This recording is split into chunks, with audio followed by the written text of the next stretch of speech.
Friday Night Funkin' is not a scam. After 3 years since the Kickstarter announcement, I can officially, confidently, and proudly say, we're getting this game. The amount of discussion and hype just around one update and FNF in general caused it to be one of the most talked about indie games for a good while, especially one that's not even released yet.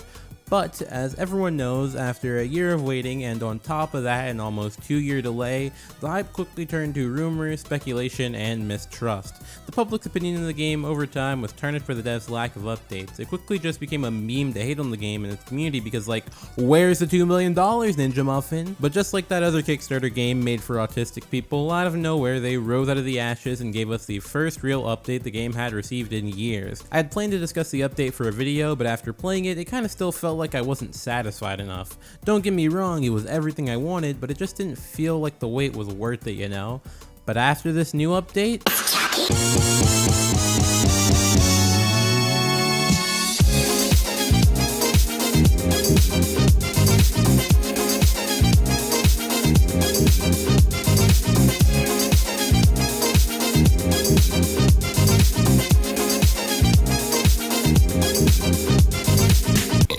I know where the $2 million went. FNF is nothing short of a rhythm game masterpiece. You can call me cringe and a little uncultured, but I've never seen a game ooze so much passion and personality in just its menus. That doesn't count. For a game with such a simplistic premise, they went above and beyond to truly make sure every part of this update flaunted the passion and creativity they had for this project. They took a part of the game, aka the free play menu, and completely reworked it to just be perfect, man. And it unironically leaves me hyped to see their plans for other UIs in the game. I've never said that sentence for any other game a day in my life. One of my biggest fears for this week was that once it got updated, it'd flop in comparison to the extremely talented modding scene that had been growing all these years. But they weren't lying. This update just feels and looks better than anything we've seen before. The gameplay might not be that in depth, and yeah, if you truly look at it with your eyes closed, it might just be a DDR clone but for your keyboard. But when you pair the reworked actual functioning input system with that phenomenal charting and that godlike soundtrack, all together, it's orgasmic. And it really cements the game as much more than that stupid comparison. The music is so mwah. Every guest artist featured in this game came in here to make something special, and it's like, why'd they cook so hard? You're telling me the guy who raps in the Persona 3 songs has his own base game song, and it's just for a character select screen, and it's actually the best thing I've ever listened to? And Kawaii Sprite, well, he's just Kawaii Sprite. Pass the mic, I'm dropping hits like I'm dropping calls and conferences. I don't give a damn who I rap against. I don't need to flex, I know how to. The main part of this update were the Erect and Pico remixes, and while only 4 new original songs sound kind of lame, when you truly listen to these other songs, they hardly sound like their base game counterpart. But yet, these remixes are still handled with the utmost care and respect for their original work. And I'm just completely stunned, to be honest with you. They turned this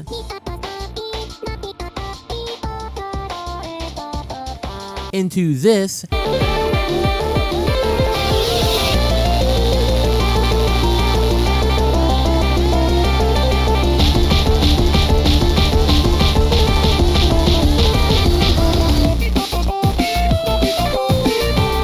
and into this.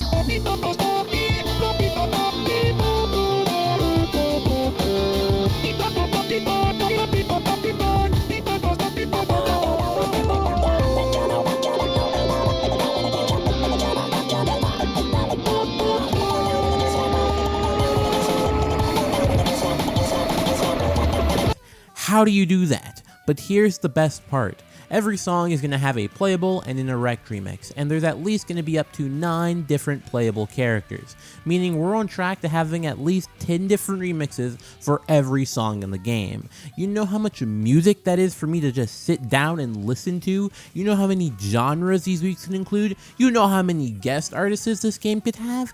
It's mind-blowing.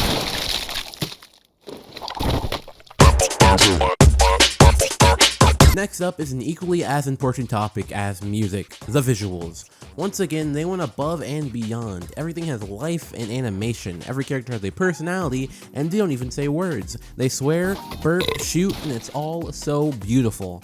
All of these things truly work the way they do due to Phantom Arcade's wonderful art style, man.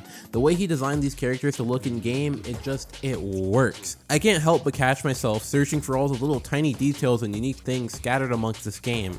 Friday Night Funkin' as a whole inspired not just me, but millions of others to pick up the pen and to try and create things. Did I personally improve? No, but if that just doesn't say how amazing this art has to be to inspire others to draw again, then I don't know what else there is to say. Now it's time to address the 3-year-old elephant in the room. Was this all worth the wait? And honestly, truly looking at that question, it's completely objective, because game development takes a long time, especially for a new indie company of people who aren't used to making games at that scale. And they did ultimately follow through with all of their update promises. So it's up to you, the player, to decide if you enjoyed it that much. So I think a much better way to look at this is, did the devs handle the release of this update well? And to be honest, while it's their personal choice on how much news they want to release about the update beforehand, I do believe they went about handling the Kickstarter rewards and the initial delay kinda terribly. I'm not gonna dig that deep into the issues behind the Kickstarter rewards, because if you want to read up on that, a YouTuber named Sully made an amazing video going over all of FNF's issues before the initial release of the update. Basically, they just didn't ship out anything on time and were really unprofessional, which is an amazing segue to discuss the 2-year delay.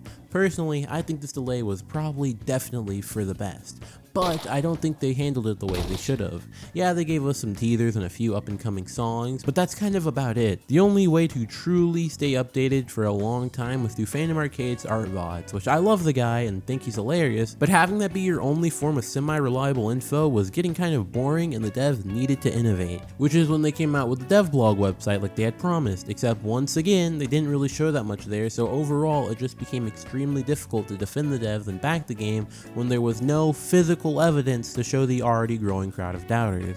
Although, now that they've gotten the ball rolling and the Kickstarter rewards have gone out, it seems as if the devs realized how to go about the release of the new content a whole lot better, although they still have a few slip-ups. Personally though, now that we've gotten new content and we all see what the devs can truly do when they're just given the time they need to make a product, I have full faith in FNF's development. The team honestly low-key pulled off one of the biggest clutch-ups in history, because to be honest, I kinda thought it was just over for the game's reputation no matter what they released. Before this update, the community was basically known for Sonic.exe, Children Schlop, and pedophiles. And now the public is once again allowing FNF fans to drink out of the same water fountains as them. Gone are the days of not letting my oomph know I messed with FNF like that out of fear of being beaten. So from the bottom of my heart, thank you, Ninja Muffin. Wow. I've gotta lie to you guys. That's the most beautiful dig I ever heard my whole life. I stay funk, get the club popped off like pain. I say fuck it, I don't know who's ready to spit. Just know you're going down with my 58 clips.